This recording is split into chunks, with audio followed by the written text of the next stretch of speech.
Hello, everyone, and welcome to this week's episode of VENDO Velocity. We hope that you all had a great Thanksgiving week. I know it was pretty hectic on the VENDO side of the business, but really excited to have Michael Smith here, our VP of Walmart Omnichannel, just to recap what a lot of last week, as many have, as it's been coined as Cyber Week, how that has worked and how really Walmart.com and Amazon.com from a deal standpoint have fared over the past week or so and what we have to look forward to in the next week. So we'll be sharing some great insights as it pertains to just e-commerce as a whole. And then we'll dive into Walmart and Amazon specifically with some strategic insights. But before I do that, I'd love to introduce Michael, who has been on one of the first probably VENDO Velocity podcasts we had here all the way back in April, but haven't had the privilege of having him back since then.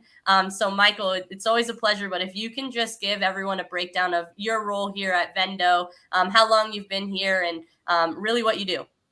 Yeah, so excited to be back. So I lead the Walmart.com team. So everything, both 1P, 3P channels, and I'm in Arkansas, so right down the street from Walmart. And just make sure we sell all the products on Walmart.com.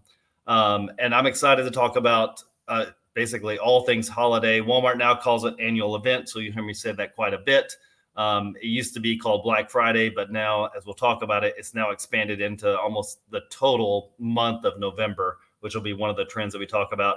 I've been with VENDO now 3 years, have about 8 years of experience in the digital sales side of things, and in the CPG industry for about 15 years. So excited to talk about annual event, Black Friday, Cyber Monday, all the digital things.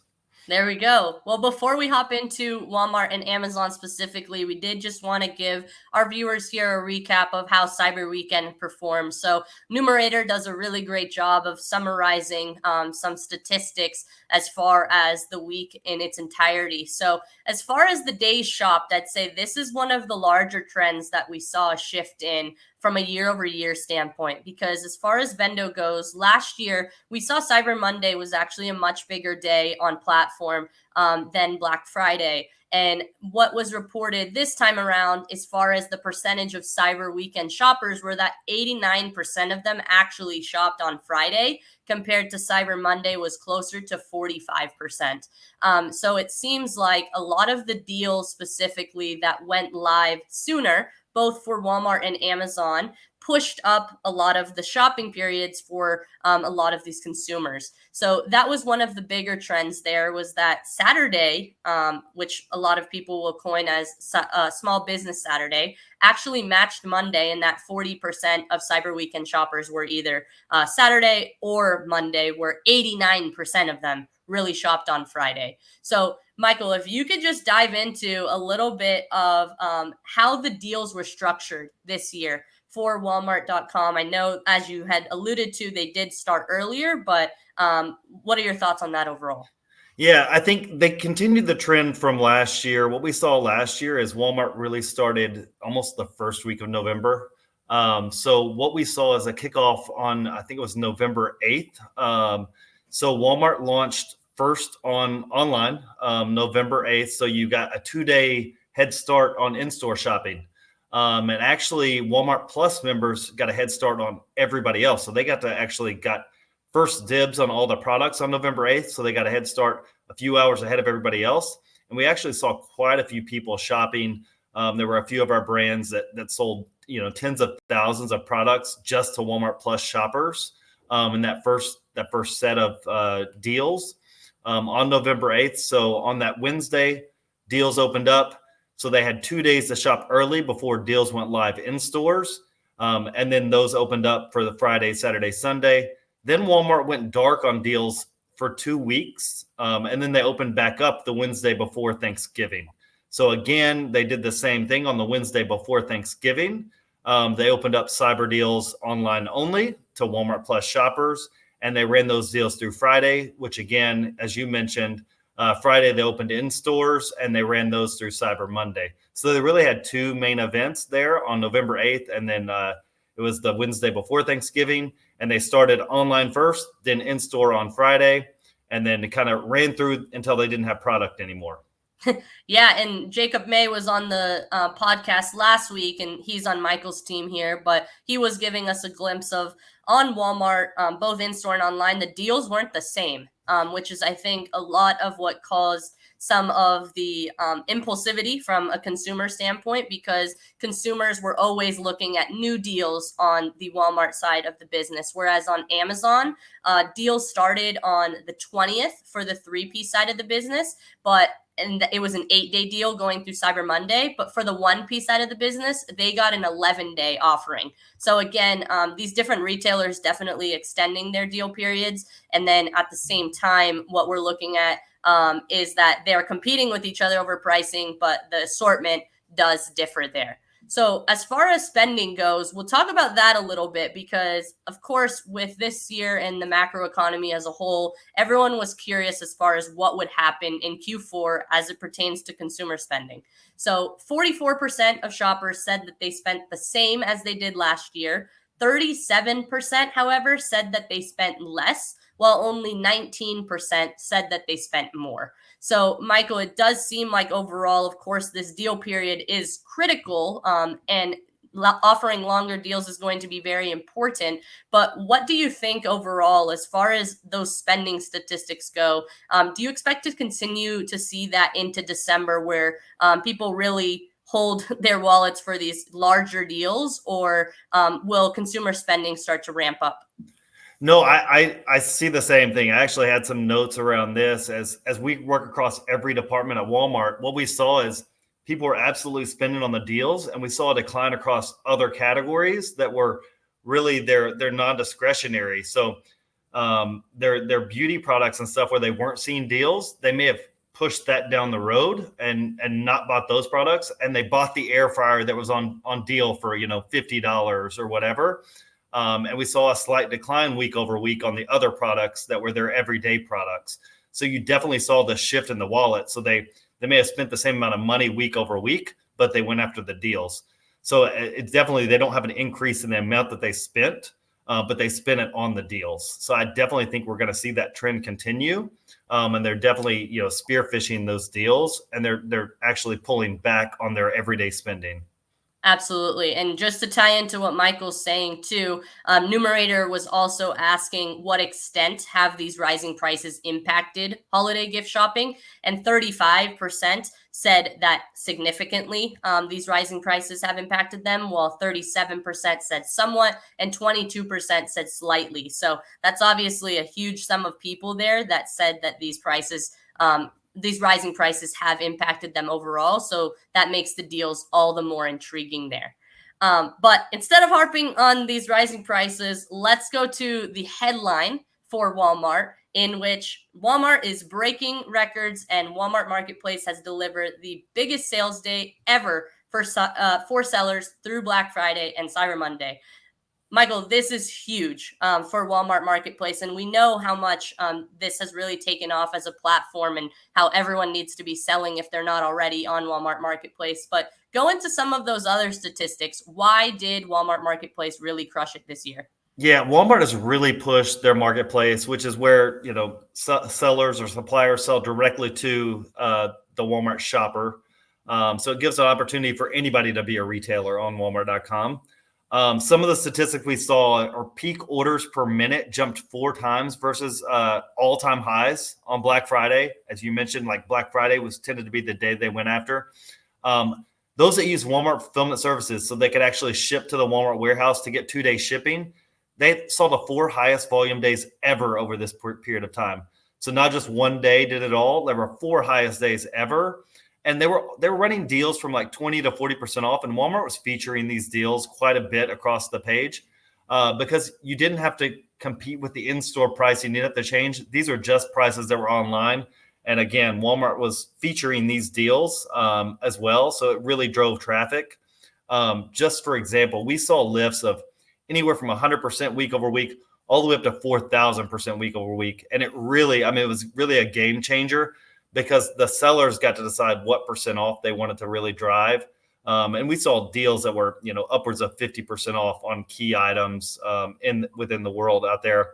And it was everything from toys to electronics to small appliances, you name it, and it was out there. And it's really what Walmart has pushed. And it really appears that Walmart, that the shopper is buying something from Walmart, from a trusted source, because you have that Walmart Plus badge, because you get the 2-day shipping. And this is really what Walmart is trying to build, is that customer trust and loyalty. And it's gone a long way in building the marketplace side of things. Absolutely. No, that's a great point. And I also liked how Walmart Marketplace had those call outs around small and medium sized businesses, that around 40% of Walmart Marketplace orders included an item from a small or medium sized business. So that's, I think, a lot of the misconception around Walmart Marketplace, is that if you're not big enough, you're just not going to be visible. But Michael, what are we starting to see on the platform overall as far as the diversity of sellers that are able to compete there? Yeah, it's definitely become easier. They're definitely reducing their rates across the board. They're trying to compete with Amazon. Amazon's model out there, as I mentioned, Walmart Fulfillment Services has become easier for people to participate in. Their commission rates have become more reasonable for people to participate in. We're seeing, like as I mentioned, people across all departments to go out there. And we're also seeing it as an opportunity to audition to go into stores. So people are willing to try out. We were at the Marketplace Summit a couple months ago, and Solo Stove was an example of one that started on Marketplace and now got POs to go in store. So people are using that as a train of thought of, hey, there's an opportunity. If I succeed on Marketplace, there's a chance I can become an in-store player and really, become a multimillionaire overnight, basically.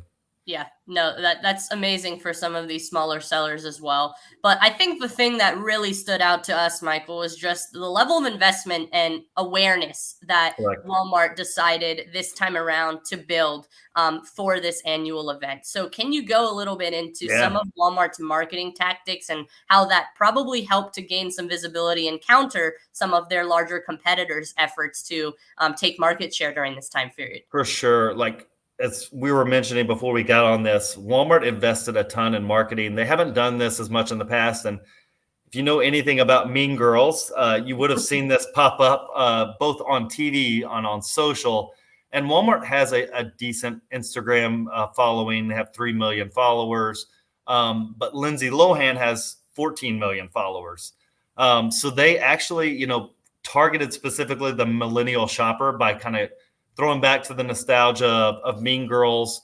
And they had a ton of credit out there, I guess almost street cred, by going after these millennial shoppers who are now the household. They own the households out there. And it is their target audience. It's the biggest shopping group in the world. And they traded the burn book for the deal book, as they mentioned.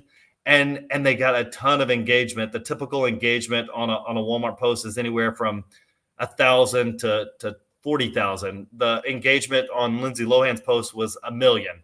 Wow. So just like that, they were able to do this, and they had multiple posts, and it really did target specifically that millennial shopper who's now the mom or the dad, the head of household.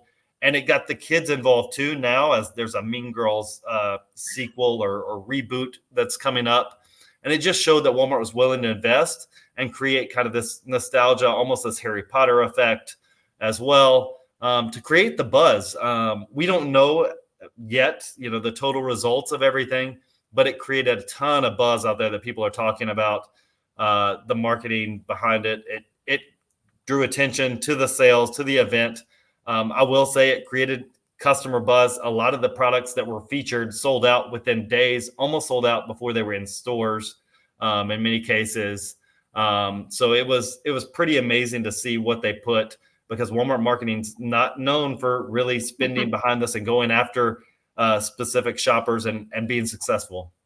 That's incredible. And I have a question on that, Michael, because I'm not as familiar with it. But for this deals book, was it just general a deals book, or were there like specific opportunities for brands to be featured in this It was actual brand. They put actual brands and prices. They put the actual products and prices on TV, on Instagram, and put I wonder everything how on much there that specifically. costs to be included in that.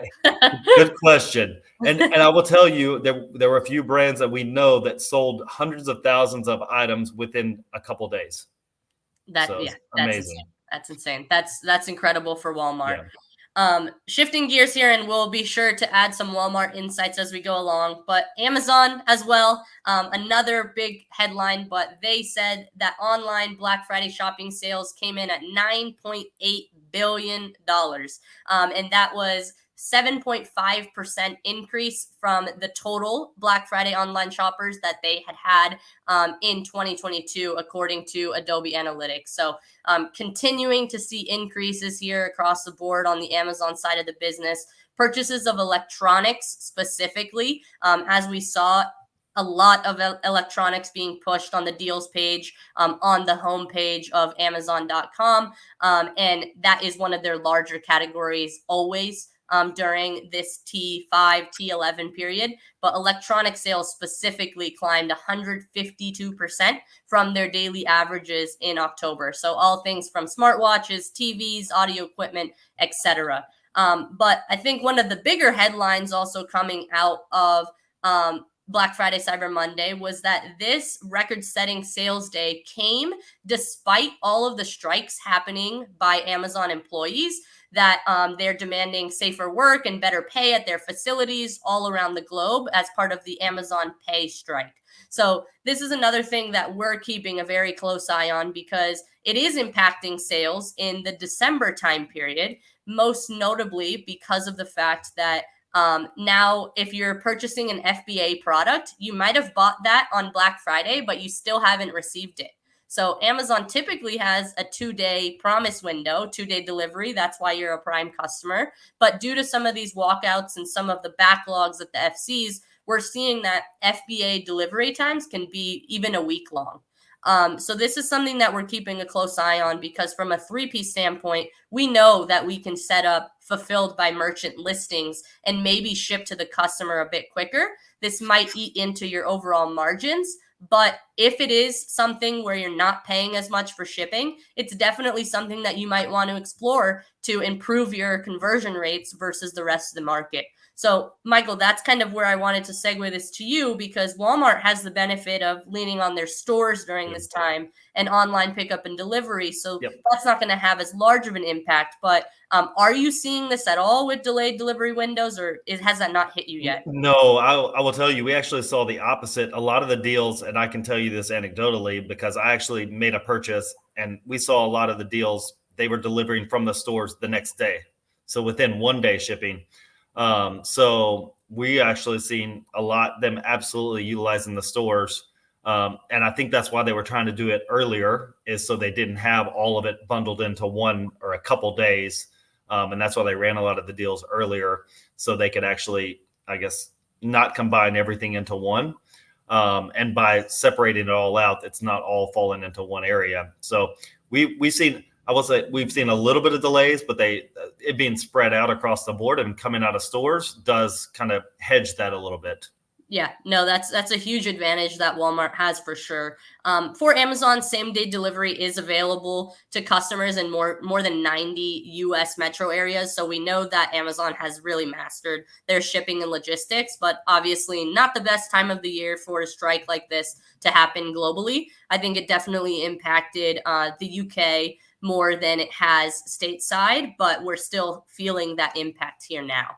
From a marketing standpoint, I know Michael had talked about Lindsay Lohan on the Walmart side, but I think the big Amazon call out was Prime Video streamed their first ever Black Friday NFL game between the New York Jets and the Miami Dolphins. Now, they probably should have chosen someone other than the Jets to play on Black Friday to get a bit more viewership, but this was still a huge marketing play for Amazon. It ended up being their second lowest streamed game of the year. So, of course, from an awareness standpoint, you're still pushing Prime Video, but weren't as many viewers on that game than their typical Thursday night football games. But Michael, what are your overall thoughts on that? Of course, Amazon has a bit of the upper hand in terms of Amazon Prime Video. Were you watching that game? Do you think that overall that has an impact there? Yeah, I unfortunately wasn't watching the game. I was watching the Razorback game because I'm a big Hog fan. But no, I did hear a lot of good things about it, and I know the ease of shopping. And I'm also a Prime member, so I've seen how easy it is to click through.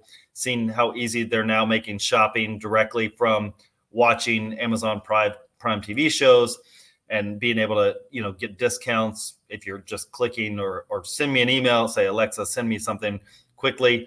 And I also see Walmart also focused on, they have the Walmart Cam, they're sponsoring in the NFL, because I know NFL is a big pusher of products. So I do think it's going to be a big play in the future of streaming sports and being able to buy directly from this. Yeah. So absolutely think it's the right play. And I think it'll be a big push in the future. Absolutely. I mean, one of the bigger announcements at Amazon Accelerate was streaming TV, of course, now coming to the platform. So with streaming TV and football, of course, lots of capabilities there. Another thing that people often ask about is Buy with Prime. Buy with Prime is another initiative that has started to become more adopted by a lot of sellers. And Amazon reported that there was a 300% jump in units purchased over the comparable period in October. So it seems as if on D2C websites, of course, with that Prime shipping, we're seeing increases in conversion rates and really sellers utilizing that. So if you do have your own store on Shopify, that's something that you may want to look into. Not necessarily and definitely not a replacement from Amazon. We definitely see that a buy on Amazon button actually would be better than Buy with Prime specifically, but they are starting to lean into that program with more marketing initiatives there. The last thing I wanted to talk about here on the Amazon and Walmart side is really returns. And I think that that's a big pain point for a lot of sellers, mainly because we do see returns start to spike after these Black Friday, Cyber Monday periods. And so what Amazon did is that they extended their standard returns window to January 31st of 2024 for most items purchased within this holiday period. So it gives consumers a little bit more time to return there. Michael, how do returns work on the Walmart side of the business? And really, what advice would you give to sellers as far as mitigating these returns? Yeah, that's typically what Walmart's is as well. And they've expanded on the marketplace side where a lot of times you can return to store as well to try to create that ease of customer loyalty. The marketplace seller can usually decide how they want returns, but the customer usually wants to return it to the store to make it easy. I would say having good products with good reviews will reduce it. Not introducing brand new products that have never been out there will help reduce it. We've seen similar things on the Walmart side, but it is about having great products out there and not overselling them. Having the right PDP content, because we've seen where you try to set up things too fast and you have the wrong PDP content, and you set something up with the wrong stuff, and someone literally says, "Hey, I wanted a 1,000-watt oven and not a 100-watt oven or something," and they take it back. So those are the types of things that we see. But it's really around those types of things. But like I said, Walmart takes pretty much everything back until the end of January as well. But having good products, and usually those reviews and products go hand in hand, right? So that's what I would lean on. Absolutely. And I do love how both Walmart and Amazon lean more heavily on the gifting aspect of things. So obviously on the Walmart side, wish lists and being able to heart items to add to your wish list, like Jacob talked about last week. And then on the Amazon side, them having a purple most giftable badge. This kind of separates you from just that red Black Friday, Cyber Monday badge that the rest of the brand selling may have. So that definitely helps with click-through and conversion there. But Michael and I will just, to end this podcast, rattle off a few strategic insights as far as how brands and sellers overall can be well prepared for next year's holiday, but also holiday is far from over. So for the rest of December as well. So a few learnings on the Amazon side of the business first. The bigger one I would say that there's definitely a crossover for is to have a strong pricing strategy if you sell across multiple retailers. Our friends at Target definitely released their deals earlier than Amazon. And what we saw was that if sellers are selling on Target, even if it is at that same price, if their deals went live on Sunday, but the Amazon deals didn't go live until Monday, then buy boxes across the board are going to get suppressed on Amazon. All your headline search ads are just not going to show up because your buy box is suppressed. So you really have to be aware of when you're starting these discounts, how steep you're running them as well. And of course, if you don't have that Black Friday, Cyber Monday deal badge, that's going to have an impact on your overall conversion rate. So you want to eliminate any risk of losing that buy box, but also losing that Black Friday, Cyber Monday deal badge. And that's where I wanted to turn it to you, Michael, as far as, are we seeing Walmart Marketplace take stronger price action in that sense in regards to matching other retailers, or has that not developed as much yet?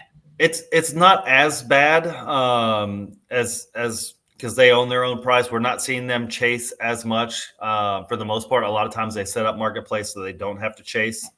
But I just want to echo your other thing is setting up exclusive items during the holidays is one of the strategies that I would recommend. Those are the ones that we see do really well. Then you don't have to worry about price matching, whether that's an exclusive color, exclusive size. Is it a bundle of some sort? That's one way to hedge against some of the price matching.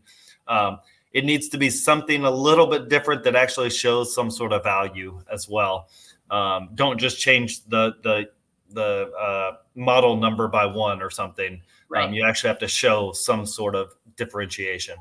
No, that's a great point there. And then as far as the badging in general, of course, on Amazon, the deal took place for a longer period of time. Yep. So a lot of the hesitancy was, I don't want to run a deal for a full 8 days. Yep. That's going to potentially cannibalize my D2C sales. Sure. So what we found was that this year specifically, even if you set up a Black Friday or Cyber Monday discount and you check that little box that it was pertaining to those days, you could also have started that that discount on Black Friday or Cyber Monday itself, check that box and gotten that badge. So a little bit of a hack for next year, if Amazon does a full 8-day strategy, is that you don't necessarily have to offer it for that full 8 days. We'll have some case studies on why that's probably best in terms of a market share standpoint. But if, say, you just want to start it on Thursday, then you could set up a Black Friday deal. It will say it starts the 20th, but as long as you check that box, it will start right when you set it up and make it go live there. So, Michael, I did want to ask you from a badging standpoint as it pertains to either Walmart 1P or 3P, how important was that, and what did the filtering look like? Badging is super important. This year they ran a badge called Cyber Deal, and it got you shelving placement and whatnot. So it was super important. If it didn't appear on there, people just saw it as a rollback and didn't see it as a deal. They didn't have it last year, so it's a lot harder to find what those cyber deals were. So it absolutely is important. If it's not there, I couldn't tell you what % difference it'll be, but it definitely won't appear on the shelves. You can't search it as easily. So it absolutely is super important because you won't make the deal shelves, which is how people are searching for the deals. Exactly. Nope. Same thing on Amazon. You could literally filter to Black Friday or Cyber Monday deals. As a consumer, that's exactly what I was doing. If it didn't have the badge, I probably wouldn't have seen it. So like Michael's saying, super important that you meet all of the qualifications in order to receive that deal badge. A few other things here as far as what the reporting looks like on the Amazon side. So from a reporting standpoint, this is different from Prime Big Deal Days in October because Amazon is reporting on net revenue instead of gross revenue. So what you saw for Prime Big Deal Days, if you pulled your payment reports, was that under the promotional rebates line, all of your marketing spend was on that line, and your total revenue was actually your sales at MSRP instead of after the discount. So that, of course, inflates sales a bit on Amazon. But for this event, they did actually deduct that discount from the top line sales. So this time around, your tacos may have looked a bit worse than the prior event. For our brands, it didn't because we were, of course, improving efficiency. But based on that logic, of course, it would, because now you're comping to a lower top line number instead of a higher one. So that's just something to keep in mind from a reporting standpoint.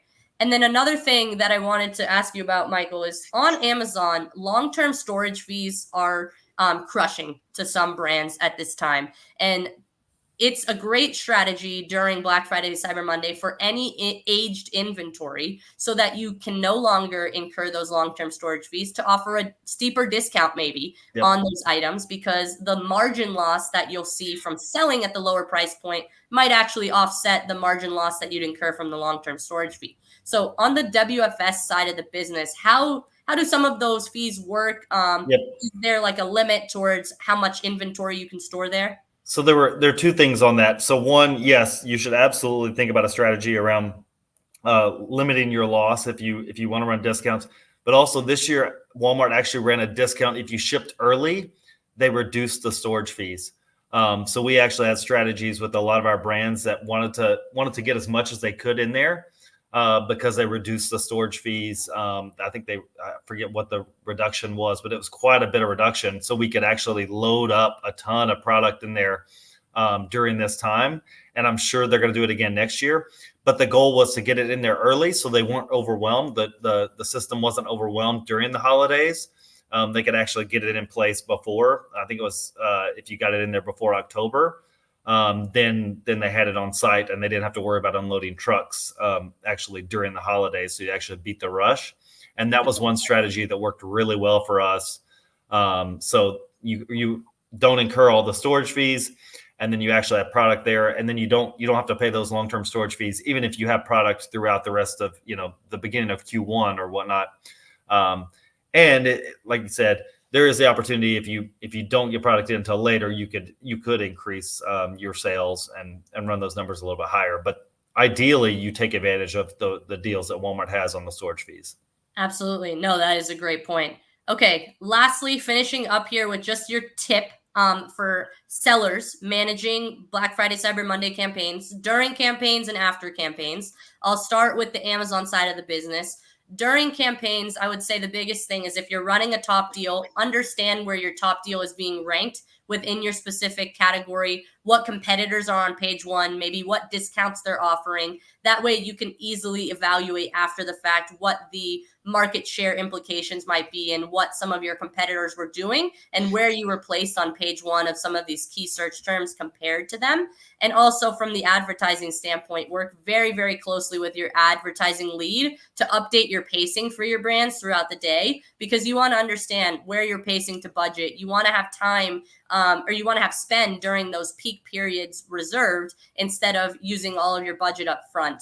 And then I would say after the fact, definitely brand analytics is the biggest place for you to go to understand your changes in your click share, your changes in your conversion share, how you gain market share. And overall, you just want to see how many new customers you acquired so that you can track those cohort of customers down the line. Now, I know that's a lot of information there, but Michael would love to get your advice. Obviously, Walmart's very hectic too. During the event, after the event, best advice for sellers? No, very, very similar. You do have to be prepared on the advertising side to up your spend, especially if you're running discounts, because you don't want to cap out early. You're going to see an increase in spend. You're going to see your competitors increase the spend as well, especially if you're doing well. They're going to try to conquest you.